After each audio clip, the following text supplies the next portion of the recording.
Hey, Spuddies, Potato Big Whiskey here, and welcome back to the America game where I have absolutely no idea what I'm doing, but I'm going to continue doing my intro as if I do. I'm going to pick up a Renaissance Walls in that city because I think picking up Renaissance Walls has a lot of value when you're trying to do a tourism game. Now, our goal right now is to try to continue to expand our empire. We are super behind in every single category. We're on 80 science. The highest science in the game is 227. That's a big science deficit. However, culturally, we're a little bit less bad off in terms of those things. We're very, very close to picking up conservation, which is pretty much the trigger point for my entire empire to begin to pop off. And we're slowly but surely trying to just make our way to the point where that actually becomes a reality for us, where we do manage to pop off, as they like to say. Now, in order to prepare for that, I have to start getting rid of all these mines around my empire so that we can prepare for the mass forest day of the Eye of the Sahara. Lovely, a little bit of extra Eris score, and we discovered a pretty cool, neat little thing. Unit needs orders. I have a spy over here. Hello, Paul. Nice to meet you. He is currently trying to steal technology for me because I'm figuring that might be the best way for me to pick up a little bit of extra science here. You know, it's not a huge amount of science, but it can be enough to make a difference. Now, I want to explore very carefully with this horseman. I never want to step forward with his last movement because the last time I did that, I got blasted by 3 field cannons in a single turn. I will remain friends with Scotland. I do like being friends with my neighbours. And I would actually like to be in an alliance with Scotland, ideally. So I think this crossbowman can tank a hit from this musketman. And I may do that in order to get a shot off on this musketman, make it so that my man-at-arms will win this fortification duel that he's in the middle of. Yeah, I think that's fine. Now, in terms of research, we have picked up education and a few other things. It's 2 really important technologies here for me in this game. Everything else is basically ignorable, but I need to pick up steel so that I can get the Eiffel Tower, as well as +1 production to lumber mills. And I also need to pick up computers for flood barriers and the 25% tourism across my empire. Everything else can kind of be ignored. I mean, industrialization would be nice. It would be pretty nice. Now, let me double check. Lumber mills, if I remember correctly, lumber mills only get 1 + 1 production. No, they actually get one at cybernetics as well. So theoretically, cybernetic might be a future tech. I don't remember how it works, but that sort of stuff might be really, really important here. But I think a short-term goal would be to go for industrialization, unlocking coal. Maybe there's some coal underneath my districts. It could be handy. I did just unlock banking. I don't need fishing boat gold. Shipyards are okay. It wouldn't be bad to get military academies. There is some Eris score in those. But primarily, I think I'm just looking to efficiently make my way through the tech tree and research techs that are currently discounted. Maybe skip gunpowder. I'm going to try and build things that are boosted. So I would like to build an armory so that I could boost that other thing. So I'll probably build a barracks in here after the Renaissance Walls. And I'm trying to move more units up here to help out this fight. Let's go ahead and harvest this out. So now we have a tile that has 3 food, 1 production, 1 fate. So that's like a viable tile now for whichever city decides to work it. And then slowly working on the Renaissance Walls. That's a totally viable thing to do. We're looking for mines. We want to be getting rid of mines because we want that nice appeal in this area now. Continue to explore with our little scouty boy. Horseman takes 2 conservative steps. I'll probably step into that water next turn. Very suspiciously shaped pool of water. Hopefully that takes a less suspicious shape when I explore it next turn. Okay, so this is what I was expecting. You are 4 XP away from leveling. So I think if I retreat a tile with you, I can also get this meteor. These 2 guys now both need to retreat in similar, but not the same direction. They need to retreat in a similar direction. An aid request for Teddy. Now, I definitely want to add that proposal. At this point in the game, I would love to be getting free money. An arena has been built in Chicago. I think I need to get my walls up in here. I would love to be able to place my preserve, and I can, so I'm going to... Now, let me double check. That preserve is going there. So this preserve is going on this tile. Let's go ahead and grab that and place that preserve right there. Boom. Oh, look at that. Beautiful. Finally, we're starting to hit tiles with real appeal. Like, it's starting to happen, right? The conversion process is beginning. And the question is, do I build the preserve or do I build the medieval walls? I think I get the walls first. The walls give me a huge amount of value in the near future. I'll be able to get 2 signs from these walls, as well as 2 Diplo favor and 6 tourism by fully building walls. So I think that is a reasonable thing to do. Another preserve is finished. I do need to bring the appeal up in here. Let's get rid of this mine so that the appeal starts to climb. I know I'm gimping my production in the short term, but I think that's a totally reasonable thing to do. It looks like one of Rome's cities has flipped independent, and it may slowly flip towards me, which would be a great way to freely expand my borders. I'm gonna go put like 3 votes into this natural disaster thing. I would like it to pass, so in case a couple of people vote no, I can maybe like just get it to go up. And it looks like it did go up, and it looks like Coupe voted no, and so did Cyrus. So the fact that this has gone up now, I should start receiving a lot of gold from the AI in terms of gift. Like, I wonder, can I actually even ask for like, hey, you want to give me a gift? Oh, looks like not. How about this? Let's go in here and start selling off all of our strategics, because we don't need these strategics, right? So we could pick up a little bit of gold there, a little bit of gold off you, and that's it. Now, since the World Congress is in 3 turns, I will hold on to my Diplo favor because there may be a use for that. Let's go step here, you step there. So we're in position to defeat this guy. We're being chased here. I'm trying to think, would I win this fight? Let me see here. I would have a +3 for ideal terrain. I think if I fortify here, I might win this fight, which allows my crossbowman to get out first, essentially. Maybe this will work for me. Got my free knight, I'll send it east. I would love to settle a bunch of land over here. This is all very preservable. Okay, there is some military units here. I don't like that. I'm gonna just retreat back. I don't want a field cannon to come out of the fog of war and ruin my day. This is like one of my only exploration units. I'm trying to find city-states. I've already found a few. Okay, so we did manage to survive that fight. So let's delta split these units and make sure that we can survive that. Go ahead and take your shot there. You move forward. I'm going to kill this musketman if we can. Now we're starting to see really nice appeal in here. I'm very happy about that. Let's buy... Oh, you already have your preserve. Yeah, I want to look for maybe places I can like think about purchasing preserves to save a bit of production time. But I also think just banking my gold for now is a totally reasonable thing to do. As expected, the musketman took a shot. Shoot, step forward. Now the field cannon is a problem. I don't have field cannons, and I won't have field cannons for a little while. So being behind on technology is continuing to be, you know, a bit of a thorn in my side. Now I did just gimp this city's bonuses, but I am slowly, now you can see, tiles are starting to look a little bit more like we expect them to, right? I'm starting to see a little bit of culture, a little bit of science, a little bit of faith, a little bit of extra food. We're just waiting for the critical moment of conservation. That's why a lot of these builders are kind of just milling around, prepping the land. Oh, a crossbowman, run! This is why we don't step into the fog of war with 0 movement. Let's get a research alliance with Scotland. I forgot to renew that. So a bit of a downside there. Wow, that was a lot of damage I just took. I'm not sure which duplicate resource I should vote down. Probably silver. Who's the most hated person on the map? This is where we can use the global relations panel here to figure out who is the most hated person on the map. So we want to look for who has the most red lines coming to them. And it looks like it is Coupe. I didn't mean to actually click on him there. It was kind of like a fat finger. Coupe or Basel is the most hated. Eleanor is not far behind, which means whichever resource that Coupe has a lot of, which is probably silver. So Coupe and Basel are the most hated, so people are going to vote down silver. I feel it in my bones. I feel like that's a pretty logical way to approach this. And if I'm wrong, I'm going to go ahead and make Hinduism stronger, because that's the religion I have. I don't really care what actually passes, but I'm just kind of voting in what seems to be like a semi-logical way. Jade was picked. Believe it or not, Jade is owned by Eleanor and Coupe. I guess he has duplicates. That's probably why. Now, actually, something we should be doing is buying every luxury we can get our hands on, like so. So field cannons are a problem, a big one. They do too much damage for me. I don't have a good way to deal with them. More builders are starting to mill out towards. So if I'm thinking about which cities should I develop first for these forests? And it'll probably be Cleveland. Cleveland will get forested heavily here, because there's a couple of preserves here. Like I could actually buy a preserve if I wanted to, or a preserve building. No, I think I'm gonna start shunting all of my gold into builders now. I think that's what I need to do. I'm going to want to have logistics plugged in as well, because that's going to significantly shorten the amount of time it takes to get my empire reworked. Good God, that's a crossbowman. Run away. Another American city flipped independent and is flipping towards me. He must be in a dark age and having a really bad time for him to be having such a struggle. Los Angeles, I could trade.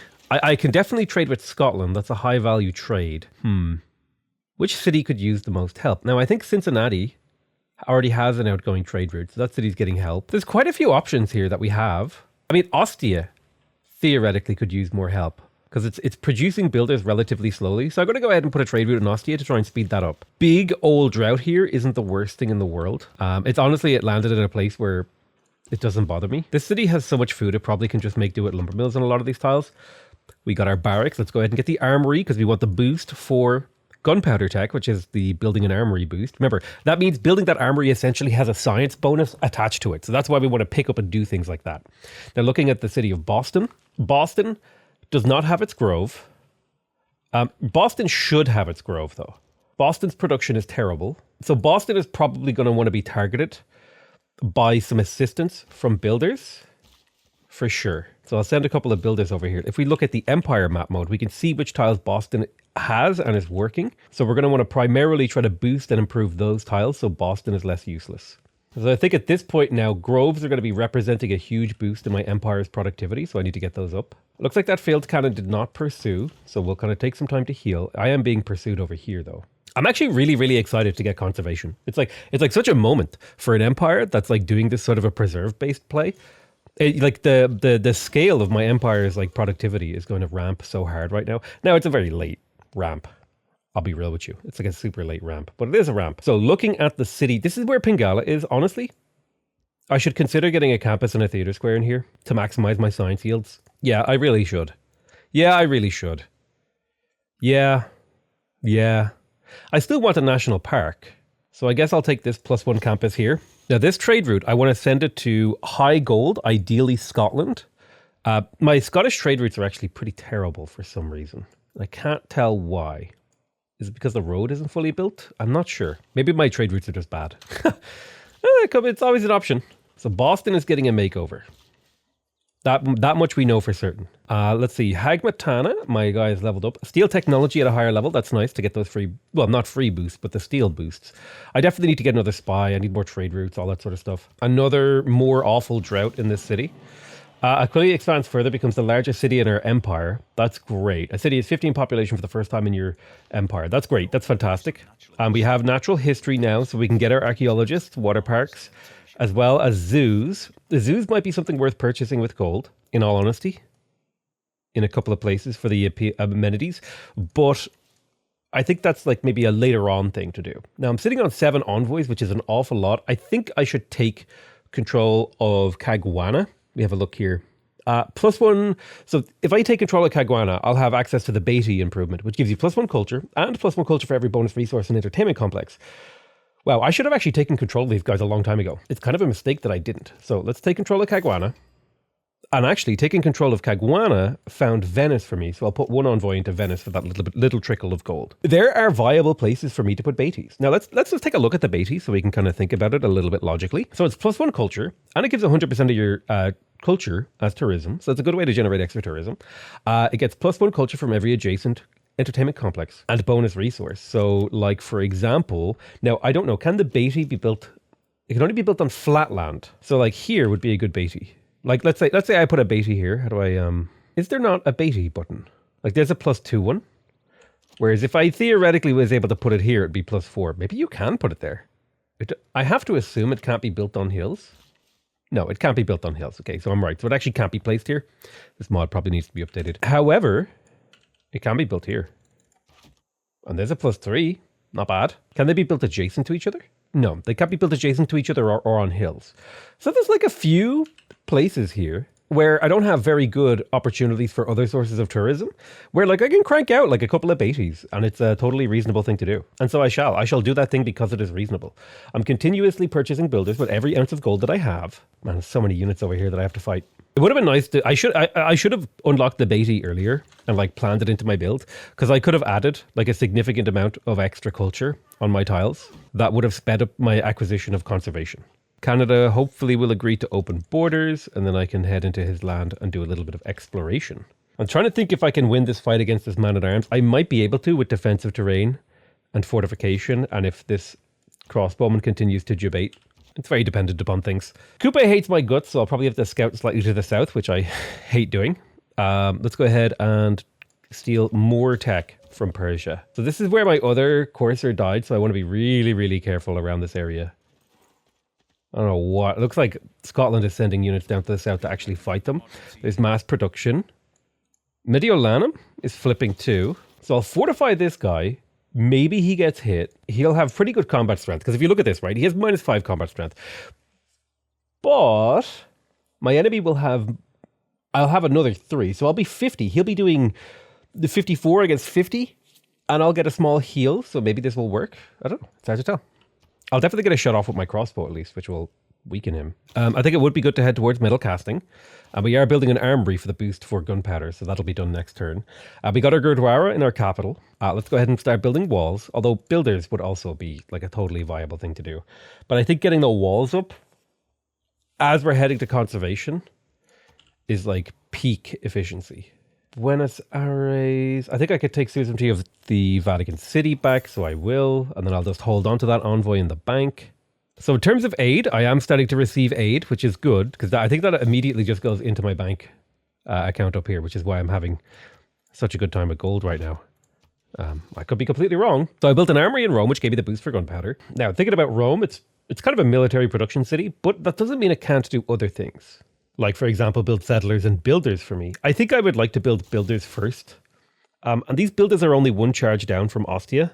And I think I'm going to reassign Liang to Rome and then reassign Victor to, I don't know. I mean, Victor doesn't do anything right now. Like, he's a loyalty stick. And Magnus is probably saved for somewhere where I might actually do some shopping, and I have no plans to do shopping. So I think having these two cities, both mass-produced builders, is a reasonable thing to do here. I just need lots and lots of builder charges to retool my empire. So interestingly enough, the musketmen continue to chase the crossbowmen, which is kind of not the result I was expecting. Aquileia got its campus, which is amazing. Now we want to go ahead and build just that little bit of extra science, because the science from these gets multiplied. Like, I should really be taking advantage of the fact that Pingala is in this city to try and carry my science and culture. We found another city-state. This time it was Wohlen.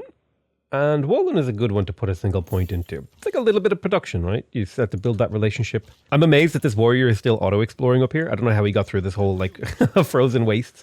So that's +1 production to quarries, as well as access to musketmen. That's like a nice stepping stone.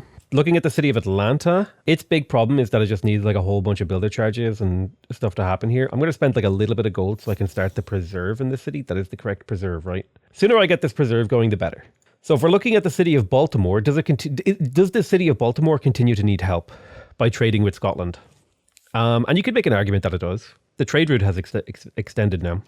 Stirling is still the best location. I mean, it's a lot of bonus stuff. Probably could argue that some of these newer cities could use it, but I don't know if I have good trade routes over there like I do with Scotland.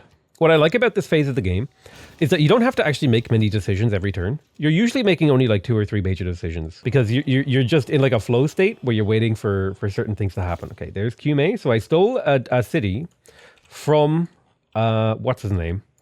Now, the city will want, in like ideal circumstances, we could make use of a preserve here. Like there's a tile right there. Okay, if I put a preserve here, there's like totally room for another national park over here. And I do want a national park in every city so that I can increase my appeal. Otherwise, that's fine. Yeah, that'll be fine. So we've got ancient walls in Los Angeles. Man, I got so much I want to build. The city does not have very good production. Maybe one day. Opium. We'll drop another Beatty here. Oh, I guess I lost suzerainty of Caguana. Well, we'll get that back later. Why I usually abstain from spending all of my... maybe I can debate this guy into shooting him. Wow, one shot my full health crossbow? He was full health, right? I'm not crazy? Jesus. Let's keep another city. All right, I guess I just can't deal with the barbs until I get my own field cannons. Granary, market, boom, boom, boom. In terms of technology, continuing to research cheap stuff is always nice. University available in Aquileia. We got our library. The city is now probably up to like 30. Yeah, like 30 science is pretty damn good. Considering that's like a 25% of my entire science yield across my empire. It's like not bad. It's okay. 7 turns until conservation, baby. We are facing down the barrel of a new age. You know, it's funny. I got a comment. Oh God, line infantry. I got a comment there. It was like a year ago, I want to say. I made a comment in a video. Dude, what would happen if like influencers were in a war? And now, a year later, we're, oh God, we're finding out. And you know what? I'm going to be honest with you. It's not great. Some of the stuff I've witnessed is just, it's not great. It's bad. It's, a lot of people reading off scripts, supporting one side or another. I don't want to get specific here. Just trying to keep this like semi light on the old politics here, right? But it was just kind of weird to see people reading very obvious scripts in support of one of the sides. And I was like, wow, this is just, it's literally like influencer marketing for war propaganda. It was insane, dude. And it kind of blew my mind. And I mean, but like, here's the thing. Are we really surprised? Are we surprised that influencers would be an important part of like communications and how like the narrative around things are controlled? And B, that influencers would absolutely sell out and spread war propaganda for money. Oh man, raise your hand if you saw that coming. You know, in hindsight, it's like obviously these people are like hawking things like Raid Shadow Legends and God knows what else because there's money. Like you throw enough money at someone and they'll do it. That's what we have learned, in my opinion. That's what we have learned. And you know what? I don't care if that makes me unpopular.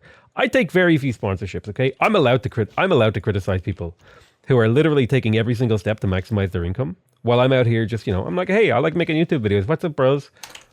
I could take endless amounts of weird sponsorship deals. And I've been accused of such, despite me legally being required to like disclose when I'm sponsored by something. People be like, oh, you're shilling for this. I was like, no, like it's weird. It's weird. Like, it's crazy to me that there are people out there, and just because like an influencer has a different opinion to them, they think you're a shill. But here's the even crazier thing is, they think that despite the fact that there's like incredibly obvious examples of people being literal like shills, like actually like being paid and like reading a script or whatever, but no, because Potato McWhiskey, like the video game that you just like weren't super hot on, he's a paid shill. Also, we're making serious bank from Basil here. He's just pumping money into our economy. It's a beautiful thing. That's why, if you can, I do recommend getting aid requests passed, because the AI just likes to throw money at you when you're doing them. So it's a fantastic thing. But yeah, I don't know. We got our Renaissance walls in New York, which is pretty nice. So, Holy Site Aqueduct Preserve. The only thing that would maybe be missing from here is a theater square, an entertainment complex, maybe a trade route in the form of a harbor. Like, maybe not a terrible thing to do. I'm kind of surprised. I don't know why this has +1 production to be honest. But definitely, I think a theater square, if I come over here and I pop that down and I drop a theater square, boom, that's what we can get to work on. But I also think just like more builders. I have a lot of builders. And more is important, I think. We got our theater square over here. Let's get our amphitheater. Now, I also want, whenever I get an amphitheater, I want to buy as many great works of writing as I can, because it's like a nice acceleration thing. So many builders and money coming towards me. There's probably like a hyper efficient way for me to get these builders set up and ready. But you know what? I ain't about that life, okay? I could hyper optimize every single ounce of fun out of this game. But like, that's not why I'm here. I'm here to be good at a game and have a good time. You know what I mean? I don't want to sit here and do this is again, this kind of also comes down to like my problem with challenges, is that like I just don't find challenges inherently fun. So I really struggle to do challenges. I like playing the game and doing things in the game. And I mean, some challenges are fun. Like, okay, Potato, try do one city challenge. Like, I'll do that extremely rarely because it's kind of like an interesting one. But oftentimes it feels like a lot. See, the problem is a lot of challenges are like just like grind for, a number of hours until you get it. And it's not like there's not like much intriguing thought that goes into it. Now, don't get me wrong. I'm kind of being a little bit hyperbolic here. There's always a lot of thought that goes into a challenge, like how to master it and do it and stuff like that. And that process is really fun. Don't get me wrong. But, I'll give a challenge the okay. My problem is that when I attempt a challenge, like people like there's always this expectation, oh, like you're going to completely blast this challenge open. It's like, no, I'm not, because it's not, the challenge isn't like the normal way that I play. And then there's also the expectation where like, oh, like if I don't like fully commit to finishing the challenge and doing it, it'll be like, lol, he couldn't finish the challenge. And it's like, no, it's crap. It's a crap challenge. It's not fun. It's an unfun challenge. In all honesty, this should have been a preserve maybe, but it's a theater square now.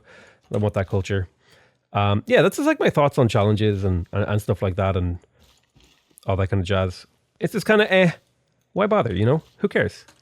Now, next turn, though, I care, because we are about to get conservation. That's going to trigger some changes for this empire, like in a very, very big way. It's almost tempting to, like, zoom out here and, like, I don't know, I'm going to click on Cleveland and hide as much of the UI as I can. And I tell you what, this is going to formulate. How do I do this? Where is the HUD ribbon? I'm going to show and mouse over for a second here.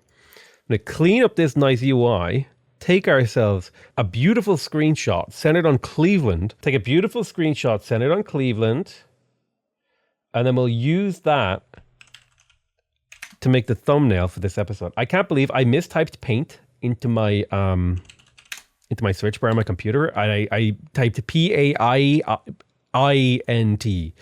And like, it was just like, would you like to search on Microsoft Edge? No one has ever wanted to search on Microsoft Edge in their entire lives. I don't know why you would ever even consider that this is even a possibility, that this is something I might want to do. At no point in my entire life have I ever indicated to anybody that I wanted to use Microsoft Edge as a search engine. Now, conservation gives us access to the Sanctuary, which is a really cool building because it gives +1 science and +1 gold to all adjacent tiles that are charming or above. And it also gives 2 science, 2 gold, and 2 production to breathtaking tiles. And that fits in our preserve very nicely.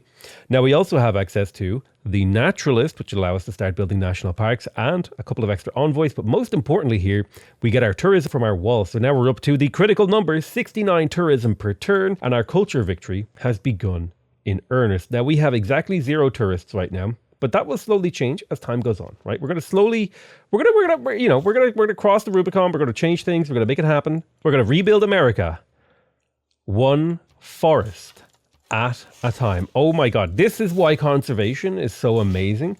You just run through your empire and you drop 1 million forests, and then look at these tiles already.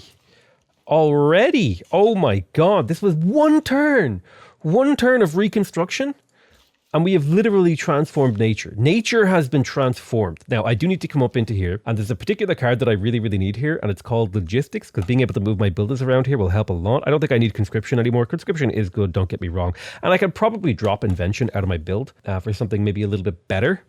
I don't really have much better. I mean, frescoes, I don't have art museums. Invention, maybe. Urban planning gives me a little bit of production across my empire. I guess urban planning is like a totally reasonable card to still have plugged in at this phase of the game. Let's go ahead and like reactivate the UI here. All right, UI reactivated. Now that we have conservation, we don't really care too much about Cristo Redentor. It's a nice one to get if we do get any seaside resorts. We do like to pick up civil engineering because it gives us a 30% production boost towards our builders, as well as a government title. Statue of Liberty, but otherwise not too enamored. We want urbanization though, because it has the military research card, which gives us +2 science from Renaissance walls. So our Renaissance walls will be upgraded even more. Now I also need to start doing national parks. National parks needs to happen next too. So let's go ahead. Cleveland, you want a naturalist. So I need to like distribute these naturalists very carefully to make sure that the right cities get naturalists. So it's obvious when a national park is touching a city, which city it belongs to, but it's less obvious when it's spaced away. Like, who owns this national park? You know what I mean? Like, Chicago owns this one. Where's Charleston's national park? Charleston can't make this one, so Charleston's going to need a national park somewhere, and it's probably going to have to go in here. So there's Charleston's national park. New York has an obvious national park that we can take control of. Kind of sucks that you have to do this kind of stuff. Go ahead and get rid of that improvement. Step in here. Another forest. Another forest. Oh my God, the transform. Even this mine is getting the benefits. That's right, you could do this. Even mines can benefit from the appeal if you do it correctly. God, look at that appeal. Just in a pair of turns, we have completely changed the face of America. That is an absurd amount of culture. That is probably coming in now. And this is what I talk about when I talk about the ramp. There are moments that exist in this game where your empire goes from being like, okay, my empire is like, okay. And then it goes to being like, this empire is popping. This empire is ridiculous now. And we're in that transition phase and it's happening quickly. Antananarivo, this is a really good one to pick up. I'm going to put as many envoys in there as I can to get Suzerainty, circumnavigate the globe, and find some more information. So this guy is giving me a net 2% culture right now, which isn't much, but I can probably squeeze out a little bit more. So this cattle has got to go. We'll have to harvest it because it's where one of the national parks is. Drop a forest there. Look at that. Look at that bad boy. Damn. So whose national park? Both of these are Cleveland national parks. So we have to kind of swap these tiles back first. Step you in there. Build a national park. Boom. +4 era score. We should, now from this point onwards, we should hit a golden age every single time. So we can drop all those park pins. Finally, we're getting to clean up the park pins. That is a beautiful moment in any Civ game, is when you get to get rid of all your little park pins. This is Boston's park right here. It's not good enough yet. It needs to be improved. Washington, what have you been doing? Man, what my capital city sucks just because I've spent so much time sacrificing it to build up other cities.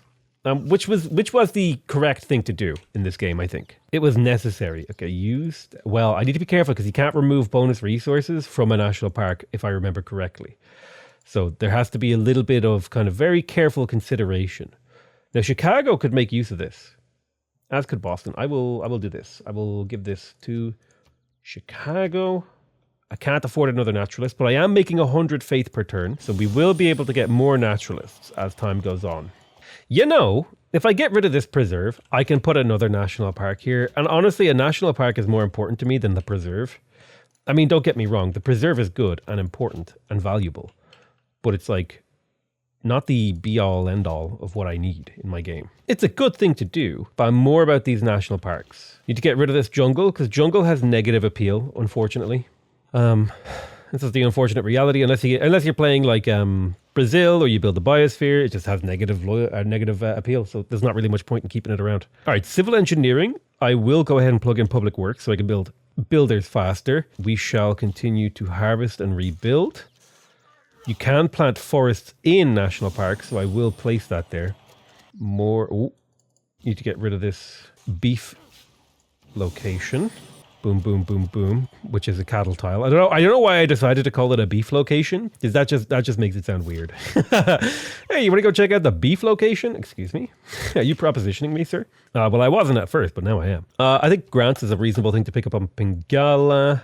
So now what I need to do is to ramp my gold income to be able to build sanctuaries. Now, the sanctuary part of this is actually kind of a little bit less important than anything else, but it's still good and worth picking up in my opinion.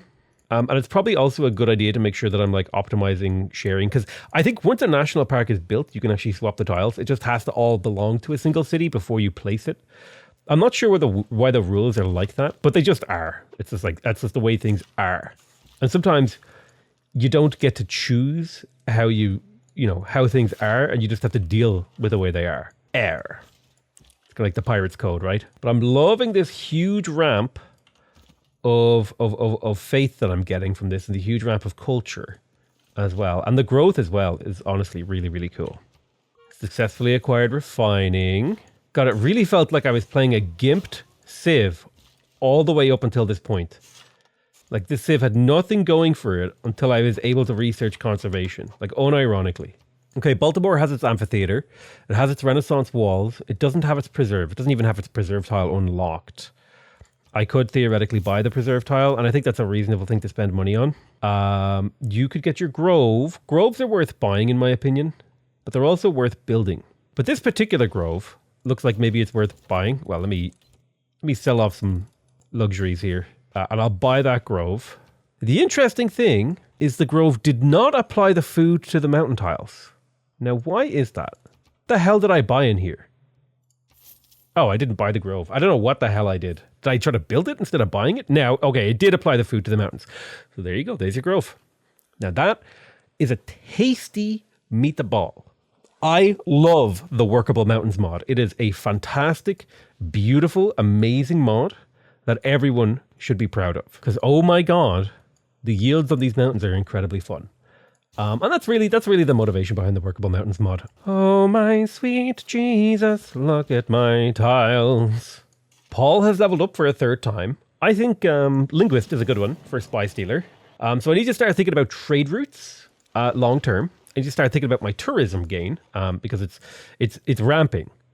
Now, in this particular game, there are I believe 1, 2, 3, 4, 5, 6, 7, 8, 9, 10 people, which means it takes 1,800 tourism for me to steal a tourist from another player, which means we probably are about to start getting our first tourists here next turn. So we need to start thinking about open borders and trade routes. Those are going to be two of the biggest, most important things. So like every now and then, I'm going to want to go through here because if you think about it, right? Every open borders deal that I have with every player gets me 25% more tourists against that player. Now, because there's 9 people in the game that I'm fighting, you can essentially just divide that by 10% and you get the actual overall total output boost for my entire tourism boost. Like every open borders that I sign is worth 2.5% more tourism. So like This is absolutely just like a good thing to do. Like, why wouldn't I do this? You know what I mean? It strictly gives me benefits. Let's come in here and see if we can sell off any strategics. And I can probably sell off like 300 Diplo favor too. There's 100 gold per turn. I'll take that. There's 14 gold per turn as well. A little bit of gold per turn. Perfect. So I just massively increased my gold per turn. So welcome to the ramp, boys. So there's always a point in it. So when I play this game, my goal is always to get to a point where my growth becomes exponential, like where the curve becomes vertical. You know, you ever see that curve of like, oh, the amount, like the progress of human history or whatever? And it's like, you know, for a very long time, not much happens. And then you get to like the Renaissance and it's like, oh, there's a little bit of an uptick there. And then you get to like the 1800s and it's like, oh, that ramp has increased in like velocity. It's going up faster. And then you get to like the 1900s, that ramp goes vertical and it goes more vertical every like nanosecond. That's how I like to play. I like to play the vertical ramp style. And we are now officially on the ramp. So strap in. Well, no, don't strap on. Strap in, not strap on. Those are two very different things. But, you know, sometimes my brain just autofills a word that like makes no sense. Strap in and strap on. It was like that, you know. Let's go ahead and gain sources. Well, you know, so we can continue to. Well, it's a steal tech. We can steal tech every 6 turns. Getting a free tech boost every 6 turns is like a pretty good pace. I have the phrase "the pengest munch" stuck in my head because I think last time I was playing D&D, a couple of the boys talked about a YouTube channel or something about this guy who reviewed food who looked perpetually like 6 years old, or he looks perpetually like a teenager, basically, not 6 years old. And one of his videos, I think his video series is called like the Pengest Munch. And that phrase now is just absolutely wedged into my consciousness. Like I cannot get rid of the phrase, the Pengest Munch. It's in there. There is no getting rid of it. All right, Theatre Square completed. Let's get an amphitheater. And then we got the Grove in Boston. We would like another bit of faith. I would love the Sanctuary, but I think I built a temple in the Gurdwara in here. In terms of policy filling, I think one of our policies expired. Which policy was it? I don't remember. I think it was the +1 production per city, which is, this is a reasonable time for it to go. Liberalism isn't a bad amenity-based thing, but I have so many national parks now that amenities are irrelevant to me. Raj is okay. It's like just a bunch of stuff, like the Raj Royale. I think I plug in Merchant Confederation because that's 32 gold per turn. It's like a decent amount. And we start planting. We just start bopping down those forests, baby. We just start slamming them. Slam down those forests. Skadoosh, skadoosh, skadoosh, goodly boosh, boosh. So I need to think about, ooh. Oh, this is not a valid place for a national park. And there's a very obvious reason why. I can't actually swap this tile to one of these cities. Okay. So not valid, unfortunately, which means also, apparently we have Huey Toakali, which is something I totally forgot that I had. So this is where the preserve is going, I guess. Mediolanum has been flipped to me for free. I will be keeping that city. Yoink. Let's go ahead and continue to build walls and stuff of that nature. Drop these forests down. So owning Mediolanum opens up more opportunities for yet more expansions, like the infinite expansion of my brain like wanted to say something rude there. I'm so glad that I auto-filled away from that statement. And it shall never be revealed what I was going to say. The infinite expansion of my national park carpet shall not be denied. We also may do more preserving because preserves are just kind of fun to build and they do interesting things. It's good stuff. We also have potential here for mines. I mean, these tiles don't need to be high appeal, so they're kind of on the edge of our empire. You know, tiles that we can't make use of for appeal or anything else, you know, these can be mines. It's totally reasonable. I'm going to put pins on these to make sure that I'm keeping track of them. Definitely need lumber mills there. Like, you know, like this tile right here. Maybe this tile should be a mine. I don't know. I'm spitballing here. Plant woods. Come here. Plant woods. I'm amazed that the appeal in here is still low. And it's because of this mine, I think it is. This mine like cracks open the case, if you know what I mean. Now, I think at this stage, cattle is actually like a net decrease in yields for me. So I want to get rid of cattle if I can. I definitely feel this could be a entertainment complex or something. We'll see. I'm not getting enough builders. I'm going to be real with you. I have built so many builders and transformed so many tiles so quickly, but I still don't have enough. Now my question is here, I need to very carefully navigate which of these tiles can be turned into lumber mills because I need that production. So I need to look around and like here's a way to maybe do it. Maybe I can search for preserves, okay? And then tiles that are forests that aren't national parks and aren't adjacent to a preserve, they can be lumber mills. You know what I mean?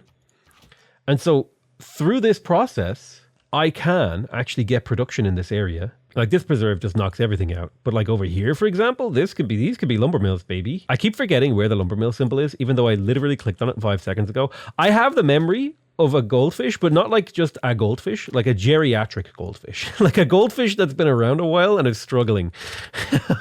I'm on the goldfish struggle here, man. So this can be a lumber mill. I mean, in theory, this could also be a national park. Like, and I feel like in for a penny, in for a kiloton. You know what I'm saying?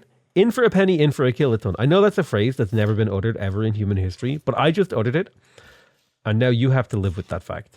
Also, totally viable for me to continue to expand the national parkage.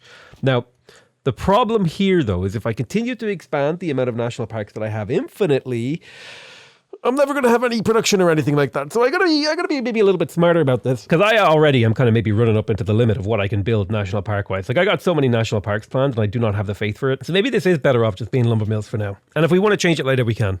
But goddamn, look at my empire.